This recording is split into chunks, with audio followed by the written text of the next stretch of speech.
संत कबीर विद्यापीठ के इस YouTube channel के माध्यम से हम लोग छंदों का अध्ययन कर रहे हैं। छंदों की श्रृंखला में आपके कोर्स में जो ये आज अंतिम छंद हम लोगों को जानना है, उसका नाम है शार्दूल विक्रीडित। शार्दूल विक्रीडित छंद, इसके शब्दार्थ को समझते हैं तो शार्दूल कहते हैं सिंह को, शेर को, सिंह शावकों को। तो और विक्रीडित का अर्थ होता है क्रीड़ा करना।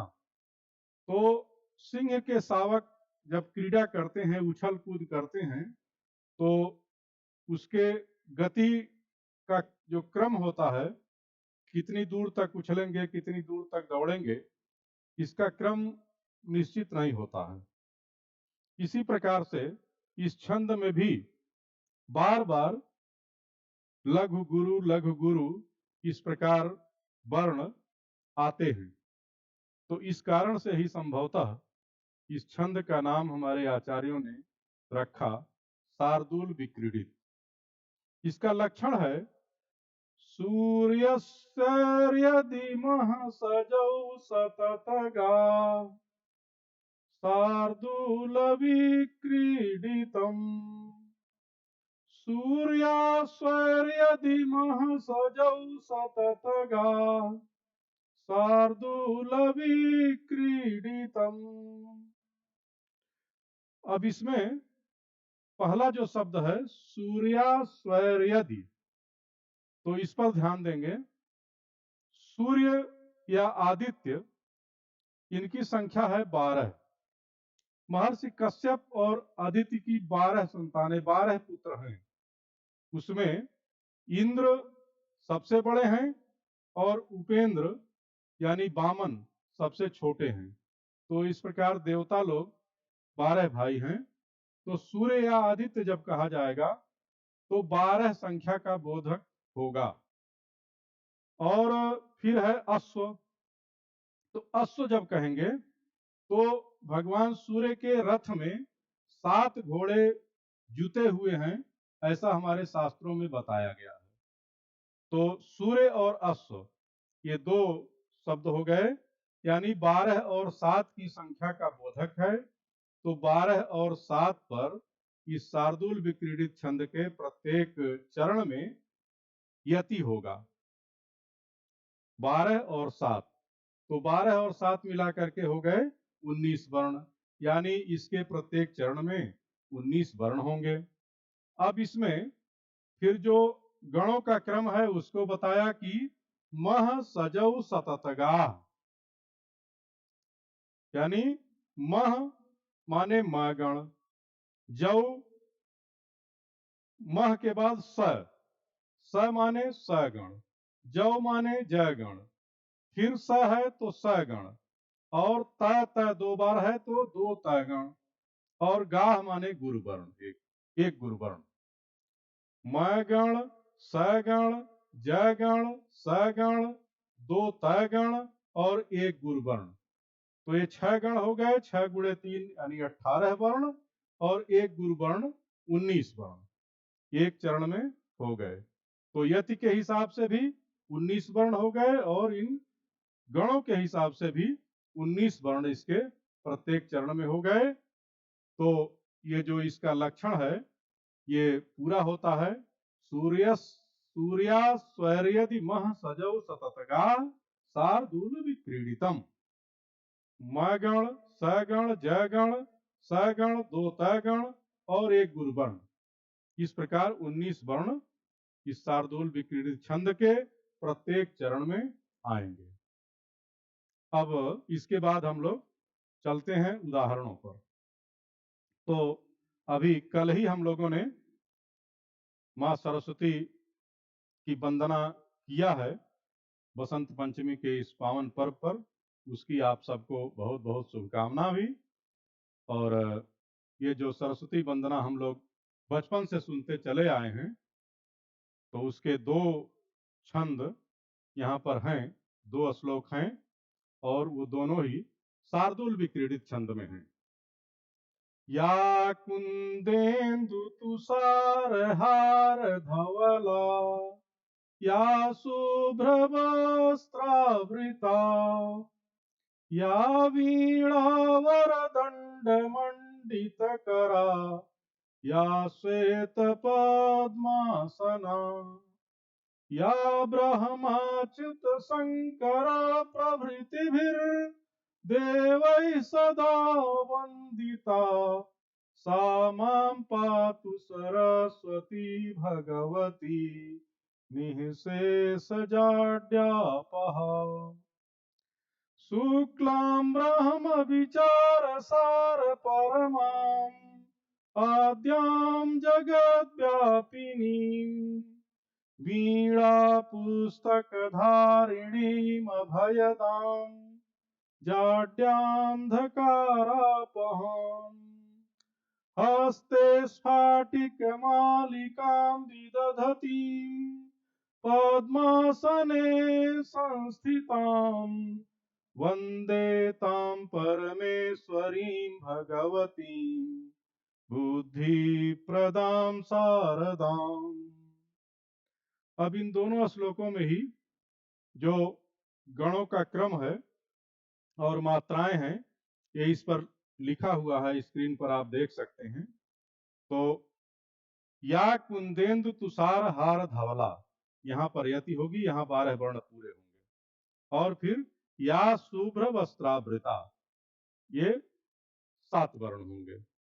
और गणों के हिसाब से आप देखिए कि इसमें जो है लिखा हुआ है मगण सगण जगण, सगण 2 तगण और 1 गुरुवर्ण अंतिम में, ये दोनों पर लिखा हुआ है।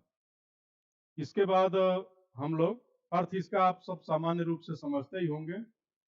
दूसरा जो उदाहरण यहाँ रखा गया है उस पे चलते हैं।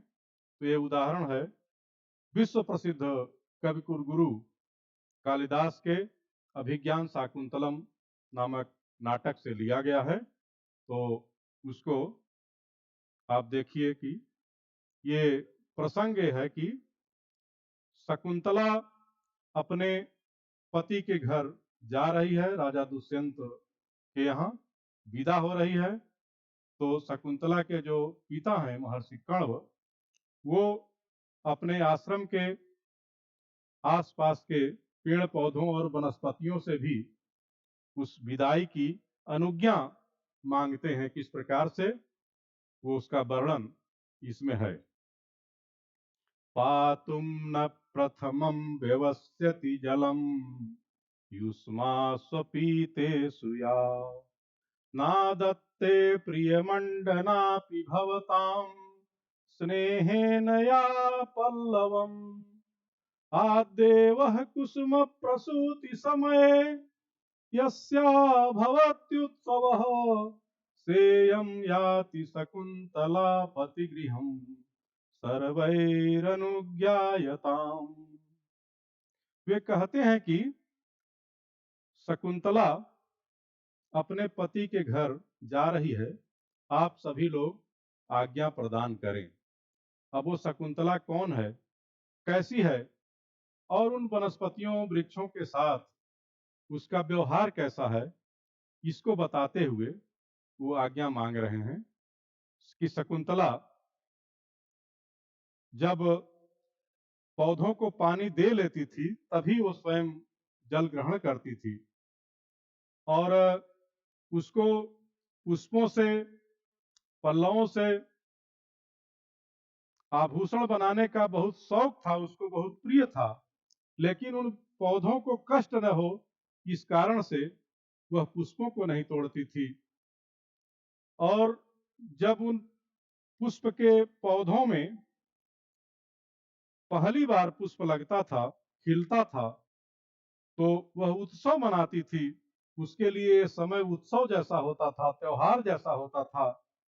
ऐसी शकुंतला जिसने कभी आपको जड़ नहीं समझा, वृक्ष नहीं समझा, वनस्पति नहीं समझा, बल्कि अपने सगे भाई के जैसा व्यवहार किया, वो शकुंतला आज अपने पति के घर जा रही है।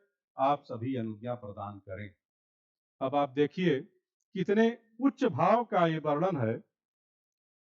महाकवि कालिदास ने आज से 2000 वर्ष पहले इसको लिखा होगा और इसमें वो प्रदर्शित करते हैं कि जो जड़ और चेतन का समन्वय किस प्रकार से है।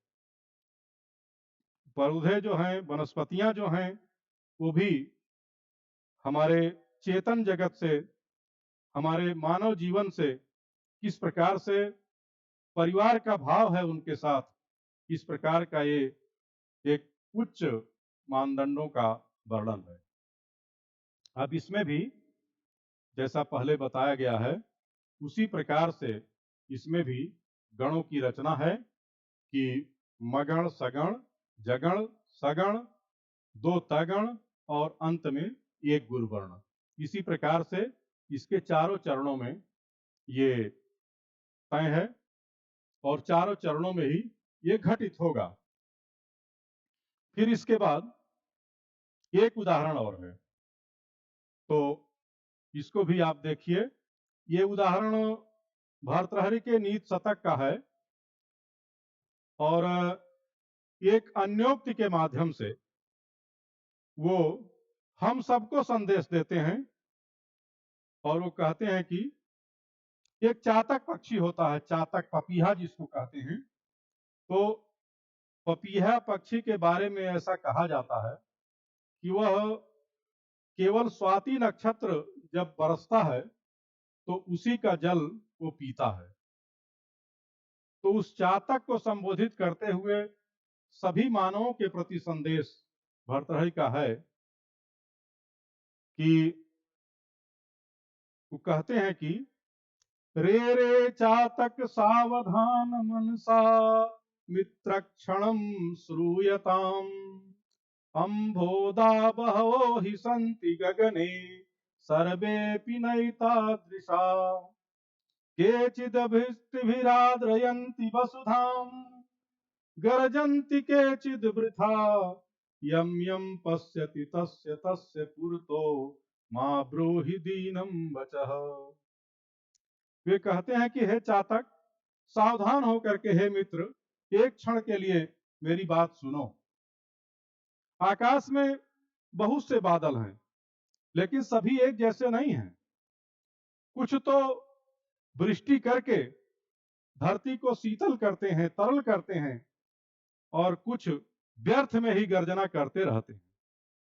इसलिए तुम जिस जिस को भी देखो सबके सामने दीन वचन बोल करके अपने लिए कोई अभ्यर्थना, कोई मांग मत करो, बल्कि उसको समझो कि कौन आपकी अभ्यर्थना को, आपकी याचना को पूरी कर सकता है। उसको समझ करके, परख करके तब अपनी बात कहो। रहीमदास जी ने भी ऐसे एक दोहा लिखा है, रहीमन या मन की व्यथा मन ही राखो गोय, सुनिठ लई हैं लोग सब बांट न लई हैं कोय। इसी भाव का वर्णन इसमें भी है। तो इसमें भी क्रमशः मगण, सगण, जगण, सगण, दो तगण और एक गुरुवर्ण ऊपर इस पर लघु गुरु विधान के सहित लिखा हुआ है और इसी प्रकार से ये चारों चरणों में घटित होगा।